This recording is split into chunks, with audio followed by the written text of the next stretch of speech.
Marvel Legends, MAFEX, and Mezco 112 Collective. To celebrate the channel's 4-year anniversary, today we're gonna figure out which Stealth Iron Man is best. The winner will be the new channel mascot. I'm just kidding. This guy ain't going anywhere. For a second there though, I had you going.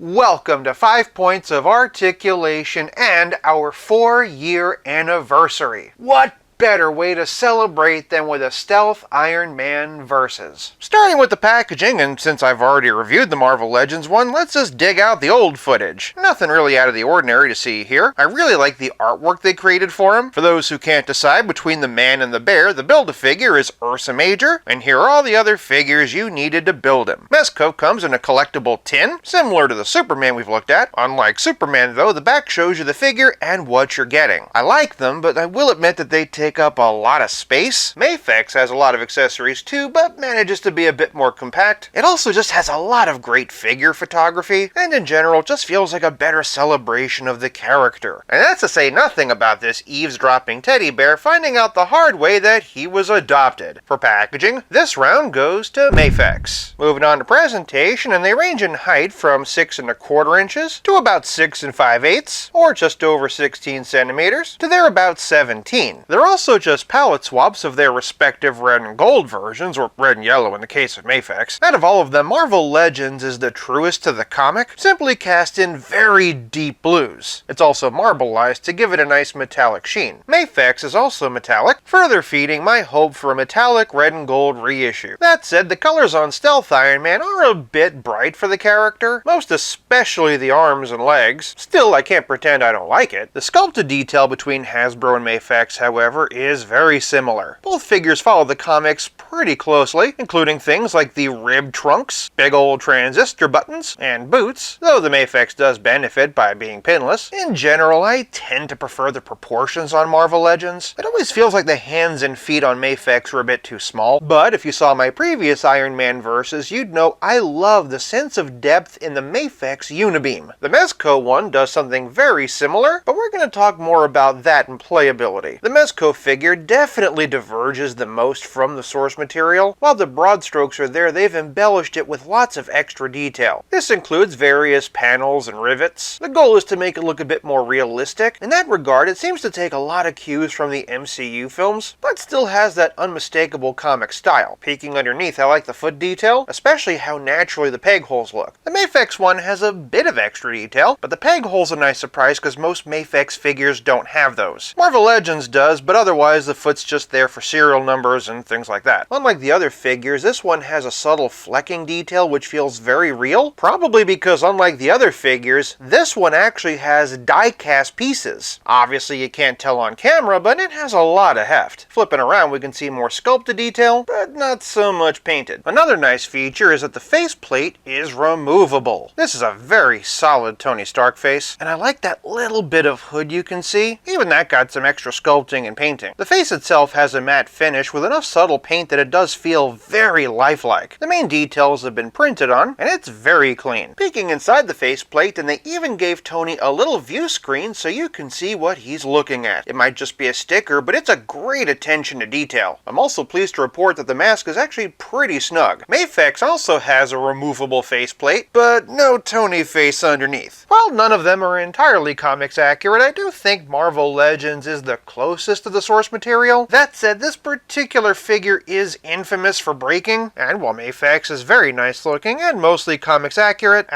or not, I think we all know which is the best looking of the bunch. For presentation, this round goes to Mezco. Moving on to Posability, and this is where things start to get really interesting. The head for Mezco doesn't comfortably pop off, and I don't want to force it, so I don't know for sure what's under there. I can kind of make out a barbell in there though. though. Marvel Legends has a ball joint and a disc swivel, MAFEX has a barbell, and theirs has tiny bends in them that you can twist either forward or back, allowing you to get a deeper bend. Additionally, MAFEX and Mezco have an extra ball joint at the base of the neck, but despite that extra engineering, neither one of them can look up as high as Marvel Legends, though Legends and Mezco have a pretty equivalent down. One thing MAFEX and Mezco do have in their favor though is the ability to tilt. Moving on down, MAFEX and Mezco can raise their arms 90 degrees, with Legends actually being a bit higher. Of the three, MAFEX, however, is the only one to have butterfly joints, which for blasting enemies comes in handy, but all three get complete rotation at the shoulder. They also all three have bicep swivel with no trouble there, and double jointed elbows with fairly even bends. Again, MAFEX and Mezco benefit from being pinless, though between the two, Mezco's engineering does draw less attention to itself. Not only that, but Mezco has forearm swivel. Speaking of swivel, Legends has simple swivel hinge wrists. Those can only hinge up and down. MAFEX and Mezco have wrist balls, so not only can they swivel, they can hinge in any direction. Moving to the middle, and Marvel Legends has an ab crunch and a waist swivel, whereas MAFEX and Mezco have diaphragm joints and ball jointed waists. Their arch backs are all really good, with I think maybe Mezco having the deepest bend. Hunching forward, however, and I've got to give this one to MAFEX. Hunching him forward also shows off his cute little Marvel tramp stamp. Otherwise, the only thing Legends can do is swivel side to side, while MAFEX and Mezco can twist and tilt, with MAFEX again having the deepest bend. Additionally, MAFEX's transistors have little hinges on them. Below the transistors, and all three figures have ball jointed hips, but whereas Legends has a simple thigh cut, MAFEX has a more elaborate system to hide the twist, and Mezco is more of a swivel ball. And on that note, I just want to take a moment to point out that the Mezco joints are just really smooth altogether. They're really intuitive and don't fight me, but I'm not worried about them getting loose. It might be the extra heft from all that die cast. The MAFEX joints are really smooth as well, but not quite as smooth, and the joints on Legends were really stiff. In fact, I had to heat them up and work them just for this video. In fairness, this particular figure is notorious for its production quality issues, so part of it was also just me not wanting to tempt fate. Back to the hips though, and both MAFEX and Mezco have drop down ones. Even with that, Mezco doesn't exactly have the highest kick in the world, but MAFEX is pretty good. That said, Legends is pretty solid for not having a drop down. Granted, his split's nothing to write home about, leastways not compared to Mezco or MAFEX, which is just narrowly better. Moving down, they all have double jointed knees, with Legends having the deepest bend, but again, MAFEX and Mezco being pinless. Mezco and Marvel Legends both have boot cut rotation, and while MAFEX might not, he does have toe-ticulation. MAFEX makes up for the lack of boot cut, however, by being able to swivel, but all three can hinge, with Mezco being a bit impeded. Everyone can also pivot, with Mezco again being a bit impeded. Also, now that I've been playing with him a bit, this twist is actually getting a bit loose. I'm pleasantly surprised by what good range the Marvel Legends has, and while the Mezco is good, it had more limitations than the others because it's a bit chunkier. For Posability, this round goes to MAFEX. Moving on to Playability, and all three figures have a pair of fists. MAFEX and Mezco went the extra mile to paint the repulsor beams underneath, but Mezco made theirs metallic to better match the unibeam. They also each come with blast hands, but whereas Marvel Legends are non-articulated, MAFEX and Mezco peg onto the wrist balls so they can hinge any direction. The difference is that MAFEX comes with two sets of blast hands. One set is for posing with the hand up, the other set has pegs for the blast effects. As for blast effects, Marvel Legends comes with two. Those can plug into the hands or feet. MAFEX also has a couple for the hands, and two special ones just for the feet. Mezco comes with four matching blasts. I like how these ones transition from red to clear. Those can plug into his hands, or you can plug all four into his feet, with not one, but two of these much larger ones for his hands. And to answer your unspoken question, unfortunately the Mezco pegs are a bit too big for the Marvel Legends peg holes. Speaking of hands, Mezco also comes with a pair of more relaxed ones, though you could also use them for monologuing. MAFEX also has a pair of those relaxed hands. He's also got a pair of grabby tickle monster hands, along with a pair of karate chop / flight hands, and a pair of accessory holding hands, which is an interesting holdover from this version, because that one came with a big old arm cannon to hold on to, but this one doesn't have any accessories to hold. That's not to say you couldn't give him an accessory from someone else, of course, but when figuring out accessories, I kinda wish wish Medicom would have given him an alternate Tony Stark head instead. If you have the red and yellow version, however, you could always use that head. That's one thing the Marvel Legends version has going for it over the other two. Legends, of course, also has a piece of Ursa Major, and while this is just a repack of the 80 Years head, I still appreciate it. Again, the Mezco version does have a face, which is nice, and also again, that face is very well done. MAFEX has a swappable face plate, but to be honest, I've never personally cared for this look. I don't know, something about Iron Man with a nose just feels wrong. If your nightmares needed fueling, he does have a pair of alternate eyes, which does create a nice effect, though for Stealth Iron Man I prefer the red. Another thing MAFEX and Mezco have in common are flight stands. The difference being that MAFEX is the same basic one that comes with all their figures, whereas the Mezco one is painted specifically to Iron Man. Those extra details make for a very nice display. MAFEX has the edge though for including additional pieces. That said, while we're done with MAFEX and Marvel Legends, we are far from finished with Mezco. For one thing, you can swap out the transistors. The box calls these power pods with diffuser missiles. As long as we're talking about tiny projectiles, he also comes with this. The box calls it a wrist rocket. Careful playing with your wrist rocket though, or you might go blind. He actually comes with two of them. You know, one for each eye. Now, for the showstopper, remember I said we'd be coming back to the Unibeam? It actually lights up. Luckily, Mezco was kind enough to include the batteries. To install those, you have to take off this backpack and unscrew this. And if all that wasn't enough, Tony even has an alternate chest-blasting Unibeam. Care Bear, stare!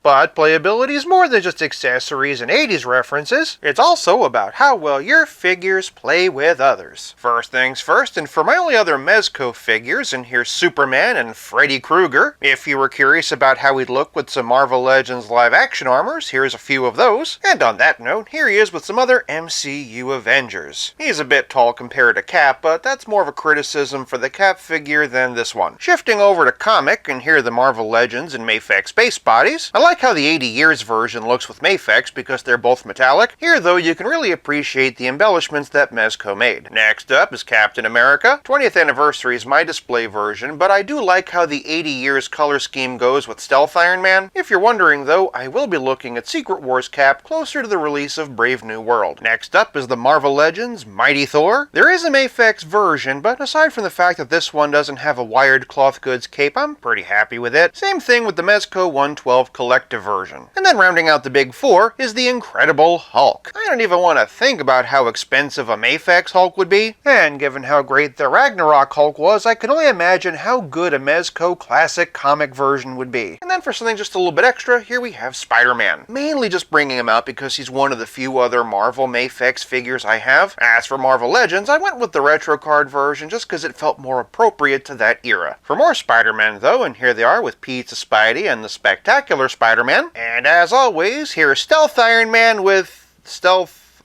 Iron Man. If, like me, most of your Marvel collection is Hasbro, really any one of these is going to work for you. So this round really does come down to accessories and other features, and I think we all know who that is. For playability, this round goes to Mezco. This leaves us with nothing left to discuss but the price. Marvel Legends is averaging for about $28 on the aftermarket, which is good, but value is more than just cost. MAFEX has a lot more value in box, but as a repaint I do question why it's $100, especially considering that Mezco is averaging for $90, and between the accessories, die-cast, and light-up features is superior in every way. If all you want an affordable Stealth Iron Man, go for the Legends, but if you want the best quality, the best features, and the best value, this is the way to go. For price, this round goes to Mezco, who wins the battle 3-2-0. Thank you so much for 4 incredible years. Here's to the next 4. For a couple of other important Stealth Iron Man videos, check out one of these. And until next time, play nice and have fun.